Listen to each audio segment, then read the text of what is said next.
Hello, welcome to the Nautilus Project Podcast. This is a series of talks that we're bringing you in collaboration with the Nautilus Project to find out everything there is to know about what they are doing and how right here in Gibraltar. I'm very happy to be joined by co-founder of the Nautilus Project, Luis Tanieto, who's just going to explain a little bit more about what you can expect in these podcasts.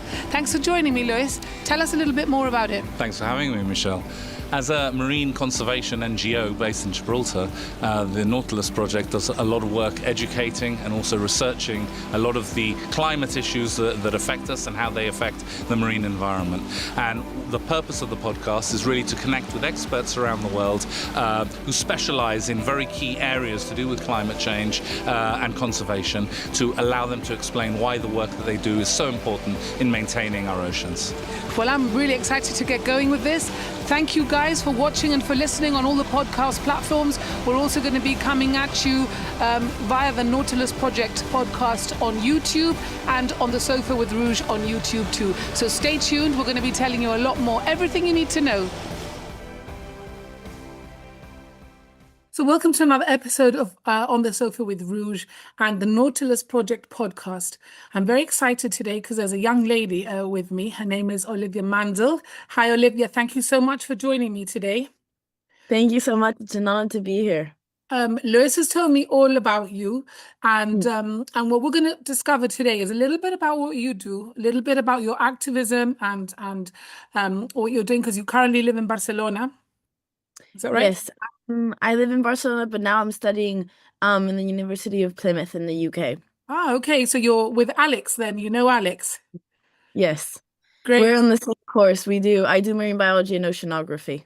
Okay, that's great. Yeah. Well, so he was the first. Him and my son, Mikey Ruggeroni, were the two first. There was the first podcast. So it's really nice to have you along.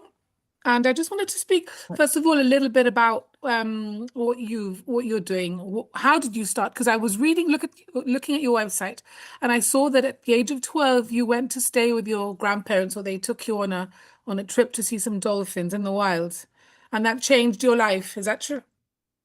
Well, it wasn't to see dolphins in the wild. It was my grandparents took me to an exhibition on climate change, Right. in New York in 2019. So I was 12.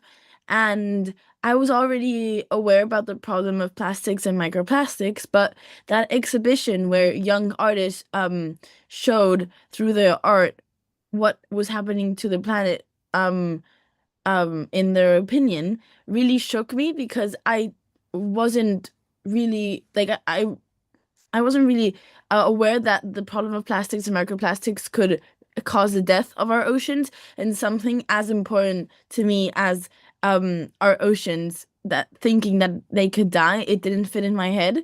So when I came back to Barcelona, I decided that I had to do something. So I started researching, and I created jelly cleaner, utensils to clean plastics from the surface of the sea. Yeah, that is so ingenious, because it's just bottles of water that you can find anywhere, really, because let's face it, they're everywhere, unfortunately. And you can, it's a 5-minute video on how to make a jelly cleaner. So tell us about that. That's the first thing you did, was it?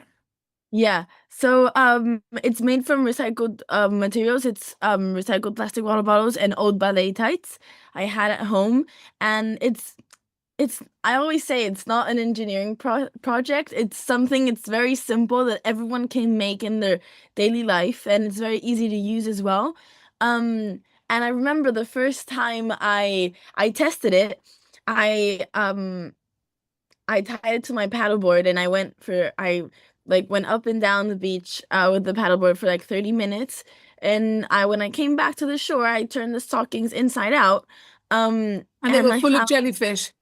And no, I found that in the tips, in each tip, there were 2 tiny black balls. And I was like, what is that? Is that seaweed? What is it? So I researched it, and I discovered that there were the microplastics that were condensed. And I was like, wow, if I got all this with only 30 minutes, imagine being here for an hour or 2 hours, but not only me, but a lot more people. So for me, the most important part of the jelly cleaner apart from obviously its work to clean plastics and microplastics, is its ability to raise awareness. Yeah. Because every time I go to the beach with the jelly cleaner, people stop me and ask, like, "What is this? What are you doing?" And when they ask, I tell them what the jelly cleaner does, but I also tell them about the terrible state of our ocean, especially the Mediterranean Ocean, that is the most contaminated ocean in the world. And if this person reflects and says, wow, if she's doing something, why can't I? And they tell them to their friends and their family, we create a chain of consciousness that can actually change the world. Really interesting. How are you getting the word out, Olivia? How do you do it? How did you start telling people about it? I started small with my classmates, my school, my family, and little by little, you just start doing that. Just start doing the chain of consciousness, because if you're aware of a problem, you need to speak it, you need to say it out loud, and you need to tell people what the problem is and how, and try to work together to try and solve it. Yeah. So I think that's one of the issues that a lot of young people tell me when I go to schools or like to do conferences. Like, they tell me that they know things are happening, but they don't know really how to take that step. Yeah. And you did. You just decided that Yes. you were gonna do it, and you've been doing it since you were 12 years old? Yes, I have. Because I think my activism is, I always say it's my life mission. And I'm fighting for a better world, for not for only for me, but for my younger brother and for the future generations that will come after me and him. Amazing. So I think trying to protect the oceans, the animals, is crucial for our own survival as well. So this fight, we don't need to see it as only a fight. We need to see it as working together for our survival in our Absolutely. one and only home. Absolutely. What's it like in Plymouth, where you are right now, compared to the Mediterranean? Now it's very cold. The temperatures have dropped drastically, and I'm still getting used to the weather here, because coming from Barcelona, it's a big change. Yeah. But when I decided to come to Plymouth, I wasn't expecting to love it as much as I do. I'm enjoying it a lot. I have the ocean right here, and with my friends we try to go minimum once a week to the beach, even though it's cold, with our jackets and our tees. Just to smell the sea air. Yes. And the course is super interesting, so I'm really loving it here. That's amazing. Tell me about your book, because you've even written a book, which is called Si es cosa tuya. Sí. Yes, sorry. It's called Si es cosa tuya. It would translate to yes, it is up to you. And it's 11 chapters. Each chapter is a different theme, and where I talk about the problem in my words, in very simple words, so my grandma can understand and my brother can understand, so everyone can. And then I recommend actions, very simple actions everyone can do in their daily life to help that cause. And at the end of each chapter, I also recommend other books and documentaries that speak about that topic. So if people are more interested, they can like research further. And it's very interesting because when I was talking to, so when they first Penguin Random House proposed for me to write a book, I was like, I'm not an author. Like, how am I going to do this? Writing a book as well, because my family and I, we love to read since, and I have a lot of respect for authors. And I was like, how am I going to do this? So then they were just like making me talk about my experience and everything. And I was telling them that when I went to schools, a lot of young people told me, but this thing about climate change just doesn't go with me. Like, it's too big, I'm too small, I can't do anything. And I told them, no, it is up to you, because this is your home, and it is up to you to protect it. So then they were like, that's going to be a title. And then I laughed, but then in the end, it became the title. So it's basically a book. It's a very easy book. I say it's like a manual to reflect on climate change before it is too late.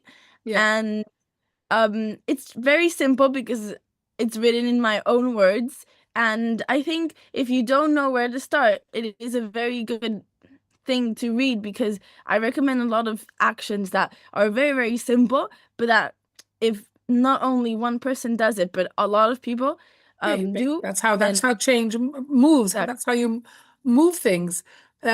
Tell me about your connection with the Nautilus Project. So how did you meet Lewis and Melanie, and what are you working with them on anything? Well, I met with them and Alex as well for a coffee here in Plymouth, because they were here for some meetings. But And how did you know them before? I did, like, I followed them on social media, Yeah, and I've always thought that the project is incredible, and our views are very, very similar. Like, we yeah, fight they are. very similar causes, and I Yeah. think activism can't be done on its own, one person on its own. So the more the merrier, how, like we say.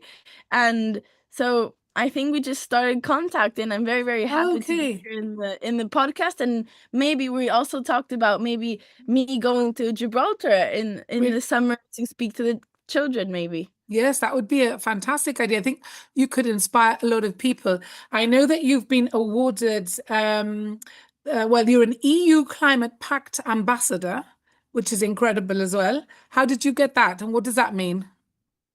So it's basically a group of people that are doing actions to, like, for the planet. Mm. And it's basically just a platform where we can share our actions, share what we do, and encourage the rest to join us. So it's not only saying, look, I've done that, but it's saying, I've done this, and now I'm gonna do This another is, thing. Do yeah, you want to join me? So yeah. just a platform, so to give voice to young people who are doing things for the planet, and to inspire others to also join. Who inspires you, Olivia? Um, I have three inspirations since I'm very, very little. Obviously, apart from my family, my mom, my dad, they've been helping me since the beginning. They've been supporting me during my whole journey, and I'm very, very thankful of them. But my three main inspirations, I think, is um, Dr. Jane Goodall. Yeah. She was an amazing woman. Super. I I I admire her.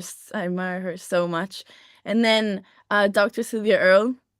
We have a very special relationship, and I'm working with them as well on different ocean projects with marine protected areas and all of that. And then lastly, David Attenborough. Mm. I've grown up with his documentaries. Yeah, they inspire everyone. Incredible people who, since Yeah. they're very young, they've been fighting for our planet. Yeah. And one last thing, Olivia. What is your next project? So you're going to university, you're getting a degree.